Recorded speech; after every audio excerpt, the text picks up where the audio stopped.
Athena, goddess of wisdom and war. That's right.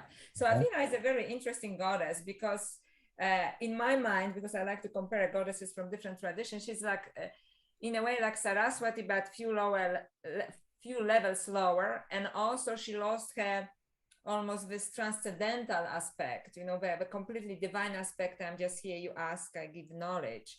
So her knowledge is very intellectual, and she's also knowledge of war. So she's also not a goddess of technologies.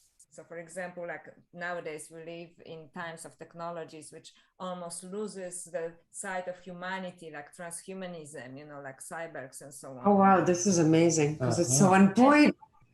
Oh, really? So and because of that, so she's this goddess of wisdom, and she's a woman gender-wise, right? A goddess, but she really has no feminine qualities, really, so it's the feminine qualities which are associated with, compassion or, empathy. She really doesn't have it.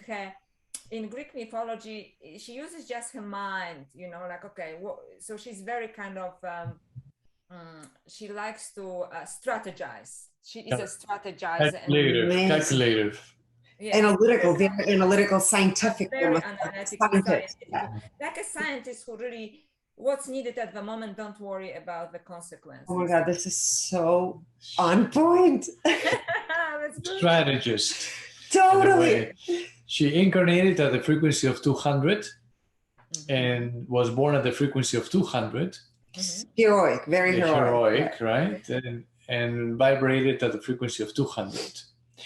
Viewed health at 200, finances 50, creativity 100. So that's creating the war, right? That's her. Yeah. Technology, Yeah, but we'll go in technology. That's going to be IQ. Relationships 150. So it's anger. Personal growth. Rage. Yeah, anger, rage. Yes. Personal growth 200. Philanthropy 200. Intuition 200.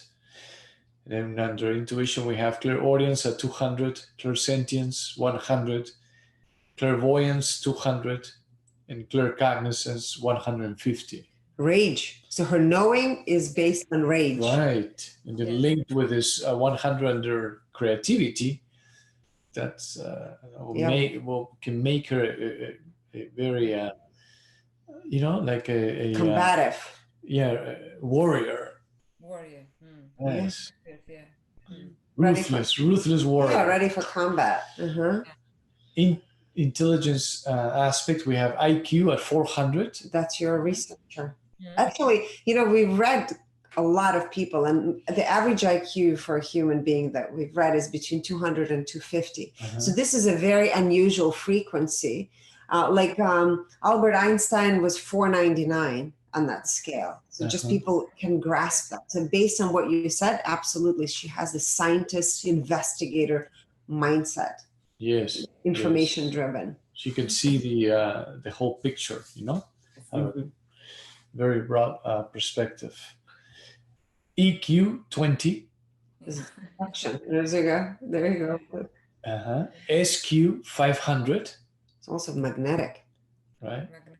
Well, she was a goddess, right? AQ 20. Yeah. Now, in the joy, 88%. In the ego, 100%. And 100% of that was the superior. In the now, 98%. Integrity, 100%. Integrity to self, 100%. And integrity to others, 100%. Self-awareness, 100%. Clarity, 100%. Alignment with divine purpose, 100%. Alignment with personal purpose, 97%. Compassion, 40%. Empathy, 67%. That matches what you described, right? You said no compassion, no empathy, right?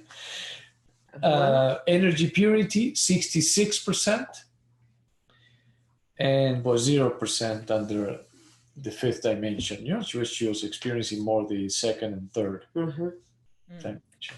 That's exactly what actually mythology says, because for example, if Aphrodite or even Hathor, you know, worship me because I am sexy, or, you know, Aphrodite worship me because I'm beautiful and I want to play, Aphrodite would be like, worship me because I'm smarter than you are, or I'm not afraid of you because I'm smarter than you are, and I, you know, I can produce technology that, you know, will destroy you, right? So, but she still was about, I want to be worshipped, and, you know, you better worship me because, you know, there are consequences. Right?